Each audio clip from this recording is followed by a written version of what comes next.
सो hi everyone, आज के हमारे वीडियो के अंदर हम लोग बात करने जा रहे हैं पार्ट नंबर 3 के बारे में। बिम सीरीज का पार्ट नंबर 1 के अंदर हम बात कर चुके थे आर्किटेक्चर और बिम के अंदर क्या डिफरेंस होता है। पार्ट नंबर 2 के अंदर अपन लोग ये डिस्कस कर रहे थे कि बिम को वर्किंग कैसे होती है और डिटेल में हमने समझा था कि बिम कैसे वर्क करता है लेवल्स के अंदर। लेवल्स इन बिम क्या होता है, फिर लेवल ऑफ डेवलपमेंट LOD जिसको हम कहते हैं वो क्या होता है, वो अपने डिटेल में समझा था पार्ट नंबर 2 के अंदर।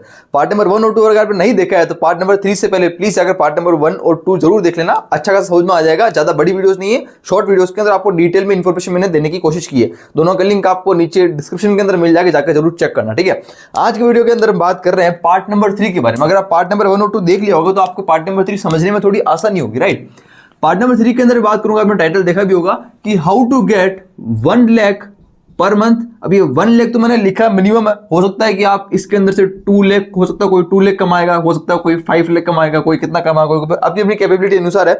पर लेकिन जब हम बात करते हैं एक प्रोफेशनल जब मार्केट के अंदर उतरते हैं तो वह मार्केट में आने के बाद क्या एक मिनिमम कुछ स्टैंडर्ड्स है या फिर कुछ मिनिमम एलिजिबिलिटी क्राइटेरिया हमको चाहिए होगा या फिर फुलफिल करना पड़ेगा एज ए फ्रेशर, या फिर एज ए मैं एक सिविल इंजीनियरिंग में बीटेक करके आ रहा हूं या फिर मैं आर्किटेक्चर के अंदर BR कर रखा है, तो मुझे एक्स्ट्रा क्या करना पड़ेगा, क्या एफर्ट डालने पड़ेंगे ताकि मैं इस इंडस्ट्री के अंदर कदम रख सकूं और यहां से मैं कुछ निकाल सकूं अपने लिए जीवन व्यापन करने के लिए, ठीक है। तो क्या कर सकते हैं वो देखते हैं।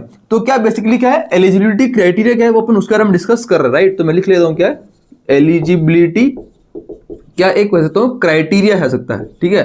Eligibility criteria, right. राइटिंग में थोड़ी सी इग्नोर करना, खराब राइटिंग हो सकती है। एलिजिबिलिटी क्राइटेरिया, ठीक है। अब मैं सबसे पहले जब बात करता हूं तो भैया ये हमारे पास क्या है बिम, राइट। ध्यान समझना, बहुत इंपॉर्टेंट। छोटी वीडियो ज्यादा बड़ी नहीं करेंगे, बहुत शॉर्ट वीडियो, बहुत इंपॉर्टेंट इंफॉर्मेशन है। बिम के अंदर अगर हम बात कर रहा हूं, मैं इंसान है XYZ उसका नाम है। अब इस बंदे को आना है, सबसे पहले हम बात करूंगा क्या वो होती है क्या डिग्री। मैं लिख लूंगा क्या यहाँ पर डिग्री, ठीक है। डिग्री सबसे पहले मैटर करेगी आपके, सबसे पहले first and foremost eligibility criteria के अंदर आता है वो क्या है डिग्री, ठीक है ना। पहली चीज क्या आती है डिग्री आती है यहाँ पर, राइट। अब डिग्री यहाँ पर कौन सी डिग्री वाले यहाँ पर एलिजिबल हो सकते हैं वो अपन बात कर रहे हैं। मेनली बात करूं तो 4 तरह के यहाँ स्टूडेंट्स होते हैं, राइट। पहली बात कर रहा हूं तो आपके पास एक तो क्या है BR होता ही है, सिंपल बात करें आर्किटेक्चर वाली तो यहाँ पर होता ही है BR, जो कि हमारे पास क्या है 5 ईयर्स कोर्स होता है, राइट। BR 5 ईयर्स कोर्स, तो वो यहाँ पर एलिजिबल होते हैं 5 साल बाद। नेक्स्ट बात करता हूं नंबर, ये तो हो गया पहला। इसके अंदर अगर बात करूं मैं तुमको एक और कौन सा होगा, दैट इज बीटेक। बीटेक इसके अंदर होगा, डेफिनेटली बात है बीटेक इसमें होगा, सिविल के अंदर होगा, सिविल इंजीनियरिंग होगा BTech, right. That is 4 years, ये 4 ईयर्स कोर्स का ड्यूरेशन है। ये भी क्या कैटेगरी की डिग्री, ठीक। और कौन से स्टूडेंट्स एलिजिबल हो सकते हैं वो समझते हैं। लिखता हूं एंड, ये कौन सा होगा यहाँ पर डिप्लोमा वाले। अगर आपने डिप्लोमा किया है तो भी यहाँ पर आप एलिजिबल हो सकते हो। डिप्लोमा अगर आपने किया आर्किटेक्चर असिस्टेंटशिप AA या फिर आर्किटेक्चर असिस्टेंटशिप या फिर और किसमें सिविल के अंदर सिविल इंजीनियरिंग, राइट। तो इन दोनों के अंदर चाहे आपने क्या है डिप्लोमा किया हो या फिर आप BR को या फिर आप बीटेक सिविल हो, आप क्या एलिजिबल हो सकते हो इस इंडस्ट्री के अंदर कदम रखने के लिए। और अगर आप सोच रहे हो आने के लिए तो काफी ज्यादा स्कोप आपके लिए यहाँ पर हो सकता है, ठीक है। अच्छा भाई ये तो मैंने बात की, अगर आप एक XYZ स्टूडेंट हो तो आपको क्या ये तो चाहिए होगा जो कि डिग्री पहला स्टेप होता है, राइट। अब मैं बात कर रहा हूं कि अगर आपको क्या करना है, एक मैं बोल रहा हूं कि एलिजिबिलिटी बतानी है किसकी, आप एलिजिबल हो तो आपको डिग्री के साथ साथ और क्या चाहिए होगा। तो बात कर रहा हूं डिग्री के साथ साथ हमको एक्स्ट्रा क्या चीज चाहिए होगी वो समझते देखो ध्यान से। अब आती मेन इंपॉर्टेंट, ठीक है। एक अगर आपने डिग्री ले ली, यहाँ 3 तरह का डिवाइड कर रहा हूं मैं, पहला, दूसरा और तीसरा। पहले वो होंगे जिसने क्या करा डिग्री ले ली प्लस आपको ओनली डिग्री से काम नहीं चलेगा। आपने देखा होगा फर्स्ट वाले और सेकंड वाले पार्ट के अंदर मैंने नाम लिया था सॉफ्टवेयर का, जो कि हमारे पास कौन सा रेविट।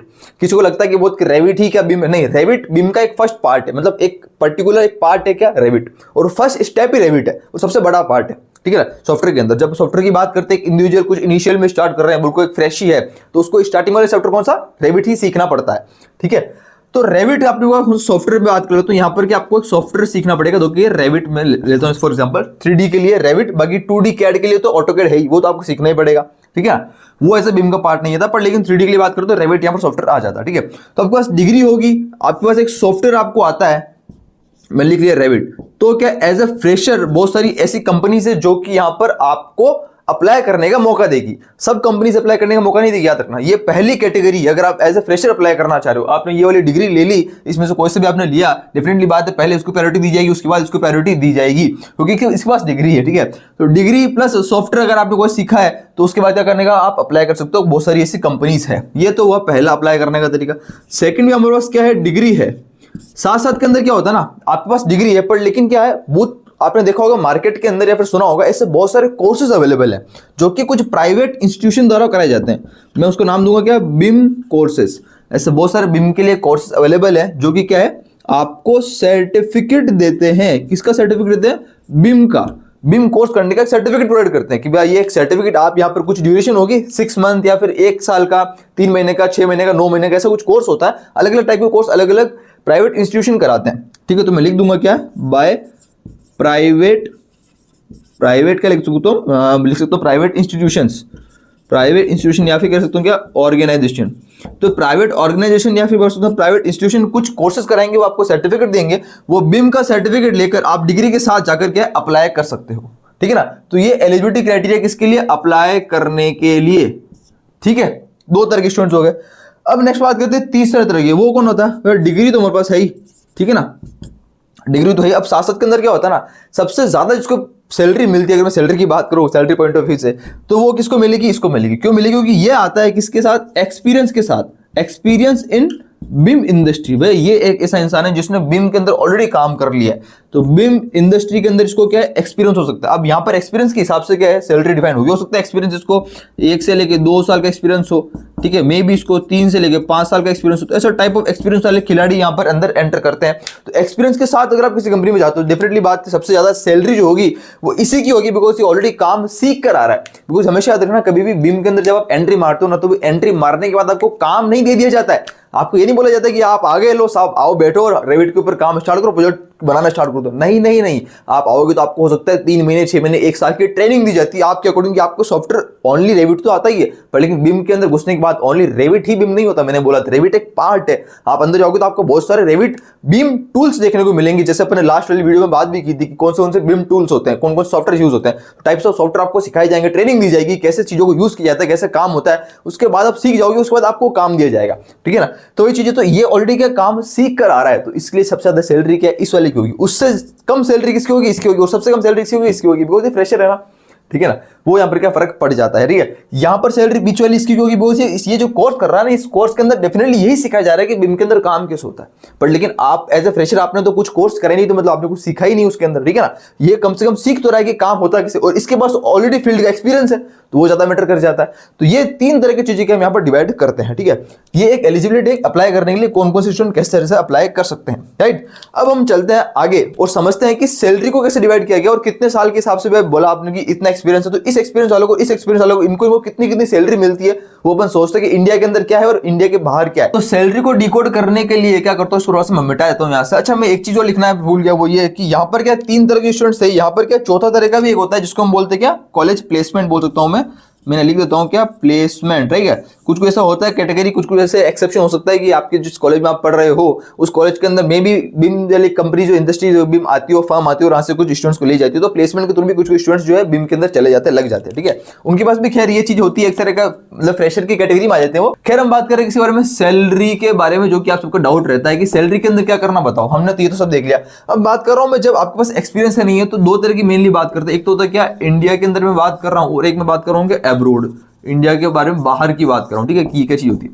अब देखो क्या होता है ना, जब भी मैंने बोल रहा है कि मैं बात कर रहा हूं बिम के अंदर, तो बिम के अंदर जब काम होता है ना, जब इंडिया के अंदर कोई कंपनी यहाँ पर, जैसे अभी मैंने लास्ट वाली अगर आपने देखो पार्ट नंबर 2, उसके अंदर मैंने बात की थी कि इंडिया जो एक ऐसी कंट्री जिसके अंदर काम अभी लेवल 0 के ऊपर होता है, मतलब यहाँ पर 2D कैड ड्राइंग्स के ऊपर काम होता है लेवल 0 के ऊपर। यहाँ पर भी गवर्नमेंट द्वारा बिम मैंडेटरी नहीं किया गया है, पर लेकिन कुछ कुछ प्राइवेट कंपनीज है जो जरूर बिम के ऊपर काम करती है, वो जरूर कर सकती है अपने हिसाब से, ठीक है। अब यहाँ पर बिम के ऊपर तो गवर्नमेंट ने मैंडेटरी नहीं किया है, पर लेकिन प्राइवेट कंपनीज के पास बिम का काम आता कैसे, जब गवर्नमेंट ने तो मैंडेटरी नहीं किया, तो इसको कहते हैं आउटसोर्सिंग करना। तो एक नया वर्ड इंट्रोड्यूस कर रहा हूं मैं, आपको ध्यान देना, उसको बोलते हैं क्या, आउटसोर्सिंग करना। आउटसोर्सिंग करना किसकी, प्रोजेक्ट की। तो प्रोजेक्ट आउटसोर्स करना, इसका मतलब ये होता है कि आपने इंडिया में किसी ने कोई फर्म खोली, कंपनी खोली है, कोई भी कंस्ट्रक्शन कंपनी खोली है, और उसके पास प्रोजेक्ट तो पहले था नहीं, पर वो क्या करेगा, यहां जाएगा बाहर, कहां, बाहर, इंडिया से बाहर जाएगा, प्रोजेक्ट को उठाकर लेकर आएगा अपने पास, मतलब बाहर से प्रोजेक्ट उठाकर लेकर आएगा बिम के लिए, और आकर क्या इंडिया में रहकर काम करेगा, और यहां पर रहकर ये लोगों को हायर करेगा कि आ जाओ। तो इंडिया के अंदर भी बिम का काम ऐसे होता है कि मतलब जो कंपनी काम करी है वो ऑलरेडी क्या है, बाहर से जाकर प्रोजेक्ट लेकर आती है। लेकर आने का कहने का मतलब है कि बाहर कॉन्टेक्ट करती है, इनके क्लाइंट्स वगैरह होते हैं, तो वो सब क्या धीरे धीरे चीजें डेवलप होती है। तो ऐसे करके क्लाइंट्स मिलते हैं, तो क्या यहाँ से बाहर से प्रोजेक्ट आता है, इसको बोलते हैं आउटसोर्सिंग करना, ठीक है ना, ये चीज होती है। या फिर अगर आप बात चाहते हो तो बाहर जाकर भी कंपनीज ऑलरेडी बाहर, यहाँ भी ऐसी बात नहीं है, कंपनीज बाहर भी है। अब कंपनीज भी क्या डिवाइड होती है, कोई बहुत ज्यादा बड़ी कंपनी, बहुत ज्यादा पुरानी कंपनी है। फॉर एग्जांपल मैं बात करूँ तो AECOM सबसे बड़ी कंपनी है, सबसे नामी कंपनी बीम इंडस्ट्री की अगर मैं बात करूँ तो बहुत ज्यादा कंसल्टिंग फर्म है, बहुत ज्यादा बड़ी, सबसे बड़ी AECOM आपने सुना हो।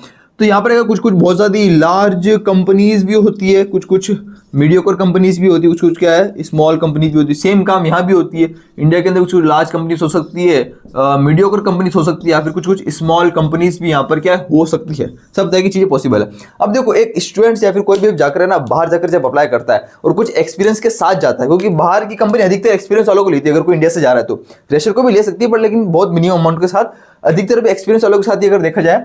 और अगर मैं बात करूं, अगर आप फ्रेशर भी जा रहे हो तो पहले एक्सपीरियंस की बात कर दो। अगर आप बाहर एक्सपीरियंस लेकर जा रहे हो अच्छा खासा, 1 या 2 साल एक्सपीरियंस हो, तो ध्यान रखना आपको आराम से 2 लाख पर मंथ की सैलरी, नहीं तो मिनिमम बात करूं 1 लाख पर मंथ तो मिनिमम मिल ही जाता है। ये मैं ऐसा नहीं बोल रहा हूं भाई, ये आपने क्यों बोल दिया बताओ। आपने देखा होगा तो चैनल के ऊपर मैंने कुछ 5 से 6 महीने पहले एक बीम इंडस्ट्री के स्पेशलिस्ट, जो कि AECOM कंपनी, दुनिया की सबसे बड़ी कंपनी बीम इंडस्ट्री, उसके अंदर काम करे, उनका मैंने इंटरव्यू लिया था अपने चैनल के ऊपर। उस इंटरव्यू का लिंक मैं आपको नीचे डाल दूंगा डिस्क्रिप्शन में, मैंने उसका लिंक दे रखा है, जाकर उस इंटरव्यू को जरूर सुनना। उसके अंदर अच्छी सारी क्लियर हो रही चीजें, मैंने वहां से बहुत सारे इंपॉर्टेंट पॉइंट्स निकालकर आपको अलग से वीडियो में डाले हैं, राइट।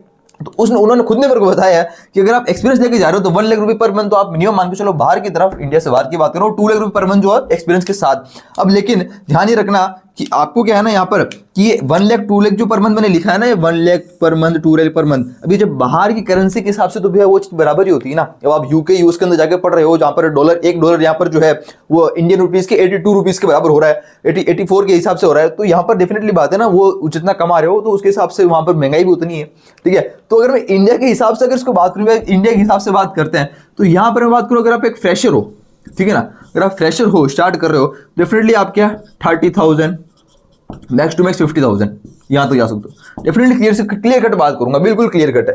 30,000 स्टार्ट हो सकता है। अब ऐसी बात नहीं है 30,000 ही सबके लिए होता है। बहुत सारे बोलते हैं 30,000 25,000 से ऊपर नहीं मिलता, ऐसा कुछ नहीं है। आपकी कैपेबिलिटी के अनुसार, अगर आप एक फ्रेशर हो डिग्री के साथ, तो अच्छा खासा सॉफ्टवेयर आपके पास नॉलेज है, मे बी अगर आपने एक कोर्स कर लिया है, कुछ 3 महीने का 6 महीने का छोटे मोटे कोर्स कर लिए हैं, वो उसके साथ अगर आप जा रहे हो, डेफिनेटली बात आराम से कर सकते हो। तो आप 50,000 को भी टच कर सकते हो, कोई बड़ी बात नहीं है और कोई झूठ नहीं है, बिल्कुल सच बात है, ठीक है। तो मैं इसलिए रेंज लिख रहा हूं 30,000 से 50,000। एक फ्रेशर आर्किटेक्ट हो गया, फ्रेशर को इंजीनियर हो गया, ठीक है। अब बात करता हूं आगे, अगर आपके पास कुछ एक्सपीरियंस है, लेट से मैंने बोला आपके पास 1 से लेकर 2 साल का एक्सपीरियंस है, तो यही क्या सैलरी जो है वो 70 to 80,000 के अंदर भी चेंज कन्वर्ट हो सकती है। अगर आपके पास जो एक्सपीरियंस है वो क्या है 3 साल से लेकर 5 साल का है, तो यही सैलरी क्या है अबाउ 1 लाख पर मंथ भी जा सकती है। दिस इज पॉसिबल, ये पॉसिबल है। ये इंडिया के अंदर की बात कर रहा हूं मैं, ठीक है ना। मतलब अगर ये है कि आपने BR कर लिया है, डिग्री आपने ले लिया, आपने कोर्स वगैरह कर लिया है, तो तैयारी करो, बढ़िया सॉफ्टवेयर के ऊपर ध्यान दो, सॉफ्टवेयर की नॉलेज इकट्ठी करो, स्किल गेन करो, और आप यहां पर इस वाली कैटेगरी के अंदर आ सकते हो। और भिड़ते ही लगते ही आप 50,000 से लेकर 70-80,000 तक एक सैलरी पर मंथ की ले सकते हो बिम के अंदर, जो कि सच बात है, बिल्कुल कतई झूठ नहीं है, राइट। यहां तक की तो बात जो क्लियर। ये क्या था सैलरी के बारे में, और मैंने बोला कि कैसे कंपनी जो आउटसोर्सिंग कर रही है कैसे यहाँ पर हायर करती है। तो ये जो स्टूडेंट्स है ना, ये जो भी लोग यहाँ पर अप्लाई करते हैं, इन सैलरी के हिसाब से ये इंडिया की कंपनीज उनको हायर करती है। अब ध्यान रखना कंपनीज के ऊपर डिपेंड करता है, मैंने आपको बोला भी था, कोई लार्ज कंपनी है, mediocre company, small company, depend करेगा कौन सी कंपनी कैसी और किस तरह से क्या क्या यहाँ पर वो सैलरी यहाँ पर जो अपने एम्प्लॉयज को दे सकती है। बिकॉज हमेशा याद रखना कि कोई भी कंपनी बहुत ज्यादा आउटसोर्स करके बहुत ज्यादा महंगे महंगे प्रोजेक्ट लेकर आई है और महंगे प्रोजेक्ट कर रही है, तभी वो एम्प्लॉयज को ज्यादा भी सैलरी दे पाएगी। उसके लिए बोलेंगे वो बड़ी बड़ी फर्म के अंदर होगा। अगर कोई फर्म बहुत ज्यादा मीडियोकर है, बहुत ज्यादा स्मॉल फर्म है, स्मॉल फर्म आपको इतना अमाउंट नहीं दे पाएगी। अगर कोई मीडियोकर है या लार्ज फर्म है तो वो आपको इतना अमाउंट दे पाएगी। तो अमाउंट क्या डिसाइड होगा, कैसे जो है फर्म डिवाइड हो रखी है किस किस एरिया के अंदर, तो इनको भी थोड़ा सा हमको कैलकुलेट करना है या फिर ध्यान में रखना है, ठीक है। बाकी एब्रॉड के अंदर मैंने बात करी, हो सकता है मे बी ये 2 लाख पर मंथ हो सकता है, ये 2.5 लाख पर मंथ, ये कितना भी जा सकता है। एब्रॉड के अंदर कोई फिक्स नहीं है, बिकॉज एब्रॉड के अंदर भी चीजें एक्सपीरियंस ज्यादा बोलता है यहाँ पर, ठीक है ना। बाकी जो इनके करेंसी के हिसाब से जो है चीजें थोड़ी सी ज्यादा वैसे पॉसिबल होगी ही इंडिया से, डेफिनेटली बात है। अगर यहाँ पर सैलरी अगर X है तो यहाँ पर जो सैलरी होगी दैट इज कौन सी होगी 2x होगी। अगर मैं 30,000 बोल रहा हूँ तो यहाँ फ्रेशर के लिए 60,000 तो मिनिमम मान के चलो, यहाँ 50,000 बोल रहा हूँ तो यहाँ पे 1 लाख तो फ्रेशर के मिनिमम मान के ही चलेंगे, ठीक है ना। ये मोटा मोटा आपको थोड़ा ध्यान रखना है, राइट। अब भैया हम बात करते हैं आगे इसके बाद कि इतना तो भैया मैंने क्लियर कर दिया, तो मोटा मोटा हमको क्लियर हो गया कि होता क्या है, एलिजिबिलिटी क्राइटेरिया क्या है, सैलरी वगैरह क्या होती है, ठीक है। अच्छा एक चीज मैं आपको बोलना चाहता हूँ वो ये, अगर मैं वीडियो को भैया समअप करूँ, ठीक है, ज्यादा लंबी नहीं करेंगे, बहुत जल्दी खत्म कर रहे हैं इसको, 1 मिनट और बस, आपका 1 मिनट और लेना चाहूंगा मैं।